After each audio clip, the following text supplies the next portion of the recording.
Rhino. This is a frame that is now 12 years old, who has yet to receive any mentioned direct kit changes for over 9 years, currently holding the record for the longest time of no direct changes. Yet this frame is always at the top. Why? I have made a video telling you about the reason why and give ideas to what could be changed to his abilities.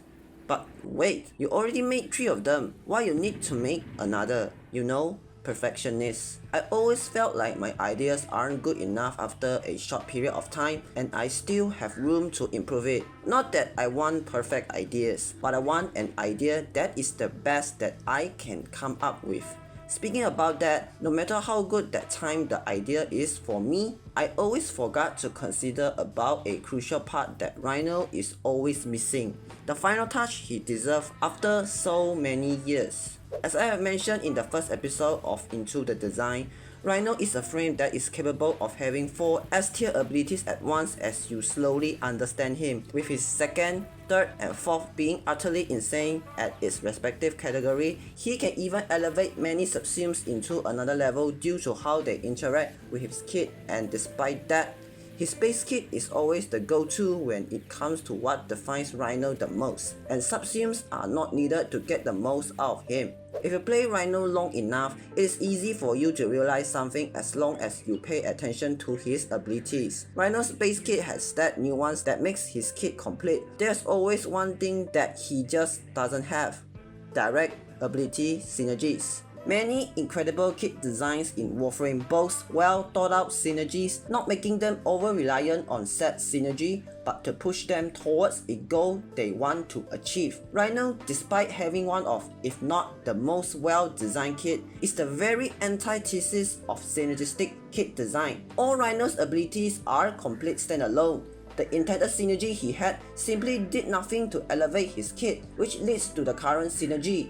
They strive to achieve one singular purpose: to contribute to his iron skin. You stay agile to make enemies harder to hit you and move faster to the next location. You use roar to kill faster so that they shoot you less, and Rhino Stomp just make enemies not hitting you. Piercing roar and reinforcing stomp also contribute to this very purpose. Even if Ironclad Charge is a bait augment that provides nothing much, it still all do the same thing, to just make Rhino so unkillable to a point that you wonder if taking damage to shields is possible or not. It slowly becomes a challenge of how long can I make this skin last?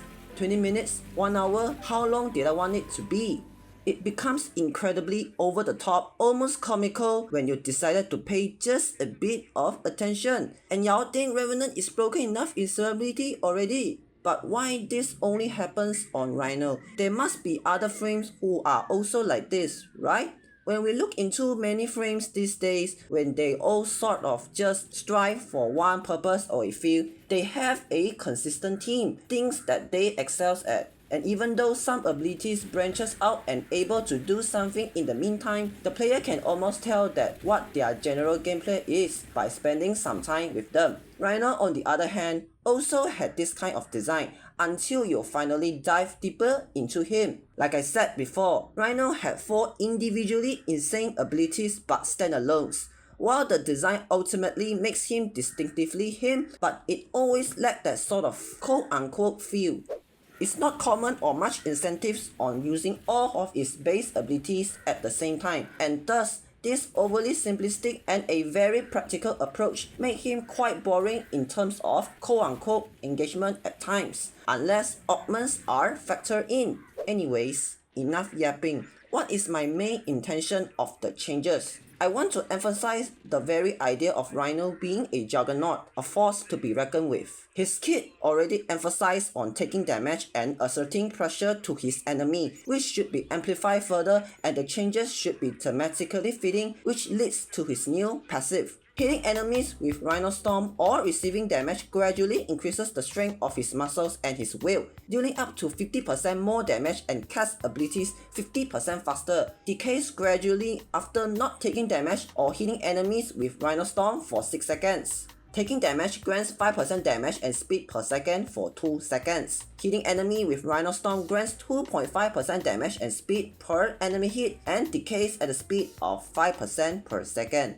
A well-designed passive at most of the time should serve as a gateway to introduce the Frames team or something that brings direct benefit to one's kit. With this new passive, it introduced the general playstyle of Rhino, his aggressiveness and the juggernaut nature, while bringing clear benefits that links up thematically with his kit. Next up, Rhino Charge. Impact range increases from 2 meters to 4 meters. Also put enemies along with him while they are ragdoll and drops them in front of him instead of throwing them around, and also make the charge speed scales with movement speed but not sprint speed as well. If possible, the casting animation of Rhino Charge should increase by 25% as well, since the animation can get quite long sometimes and definitely could use some speed ups. Synergy wise, previous synergy of giving a blast proc when Iron Skin is active maintains.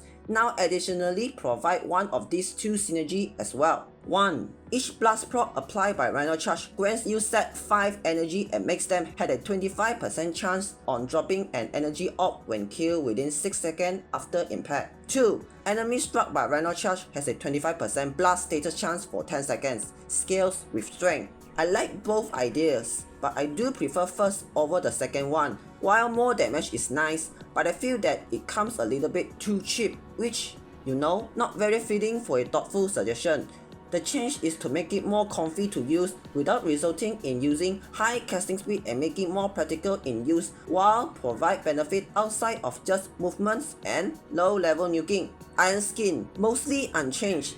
It's Iron Skin. With great utilization from the user, overkilling your survivability has never been this easy. But newly added synergy, when Raw is active, your threat level is further increased, making enemies extremely likely to hit you instead. Why?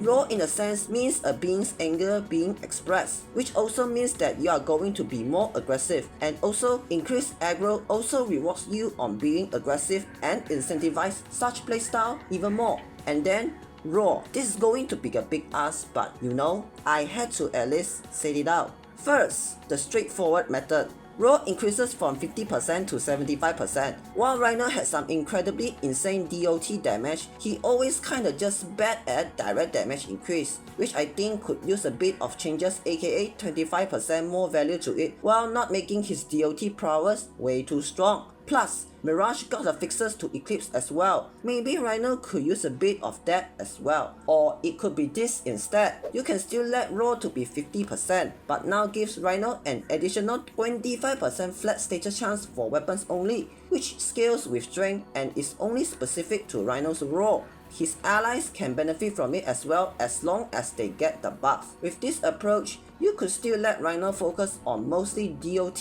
but this will certainly push it further. It makes sense in logic while opens up unique synergies that is not possible before, increasing his power in DOT builds instead of just making him good at direct damage as well. Anyways, when Raw is active, passive now stacks 50% faster and decays at half the speed. Reason behind is also similar to Iron Skin, because you are angry and so you gain quote-unquote strength faster, and such power typically goes away slower when you are in a state of rage, thus the half decay speed. Lastly, Rhino Stomp. It basically stays the same, could last a bit longer though, like 8 seconds base duration to 12 seconds. Synergy wise, the quote-unquote plus 100% damage for Rhino Charge is now removed and replaced by a new one, instead of just another quote-unquote more damage R synergy, because Rhino Stomp is related to time, something akin to longer status duration, like enemies struck by Rhino Stomp will have the status applied to them last twice as long, which is not affected by mods. Complementing what Rhino does the best yet still provides incentives to use this ability more. Speaking about that, many of you might not even know there's this 5 meter field within Rhino Stomp that allows object breaking, which is not that meaningful right now. So for this to be way useful, it could now create a 8 meter lingering field that lasts for 12 seconds that reduces the speed of enemies who passes through the field by 50% while providing his teammate and himself 50% movement and projectile speed that will linger for 8 more seconds after leaving the field. The crit breaking and its additional damage instances are capped, just that it could be more than those. The slow percent, movement and projectile speed to Rhino and allies cannot be modified by ability strength. The lingering field's duration and the duration of the buffs after leaving the field are affected by Warframe mods. So does the field radius via range mods. And yeah, that's all the suggestion that I think will fit him thematically and accurately, and what his main selling points are. As you can see, with the new suggested changes, instead of just everything feeding into Iron Skin and the passive being left alone behind, now each ability directly helps each other ability and provides substantial value, provides significant incentives to the player to combine each ability to achieve a better result, instead of just me introducing more power to him without fixing his issue within the designs, strengthening the original team, and add buffs that reflects the description of said ability. Rhino as a frame on the best hands is inexplainably strong due to him being a frame who is bestowed with unprecedented flexibility and versatility, but to reach that point is an arduous journey and will probably just scare everyone away except the most dedicated. Making any meaningful changes to him had proved to be incredibly difficult,